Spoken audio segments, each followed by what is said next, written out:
This is the Ottawa Senators Outlook. Here is your host, Jack Henry. Hello everyone, welcome to the Operation like my host Jack. This is my recap reaction to the Sabres game, so let's get right to it. So the Sabres come away with a 3-2 victory, and not a nice one for Ottawa, let's just say it that way. A minute 35 in, Brady Tkachuk scores on the power play to make it 1-0 Ottawa. Dylan Cousins had an assist on that, and I said it right here. I knew Dylan Cousins was not going to walk out of KeyBank Center without a point, and right off the bat, he has an assist.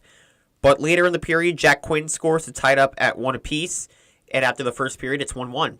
In the second period, David Perron scores on the power play to make it 2-1 Ottawa, and then Jacob Bernard-Docker, former Senator, in the deal for Dylan Cousins, scoring against his former team first of the year for him to make it a two-goal tie between the Senators and Sabres. That's all you get after the second period, so we go to the third all tied up.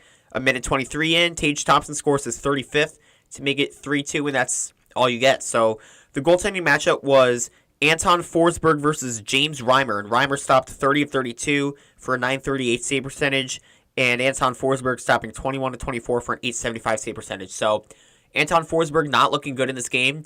I could look at some of those goals and I could say, wow, you could really have those ones back. And Travis Hamonic drew back into the lineup for the Senators, and you hear that name in the lineup and you could probably tell what happened. I'll just leave it there. The Senators are in a playoff spot, and they cannot afford to lose to teams like the Sabres. It's just the truth. So with the loss, we're now 37-28-5. We're still at 79 points. Buffalo with the win is now 29-35-6, and they have a total of 64 points. So like I said, inexcusable from the Ottawa Senators here. These should have been an easy win for the Senators.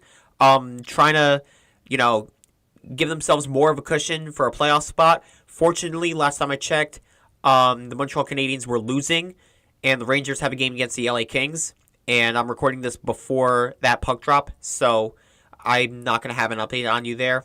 But regardless, the Senators definitely should have won this game, in my opinion. It just makes things not too much more complicated, but at the same time, take advantage of the games that you can. That's really what I got to say here.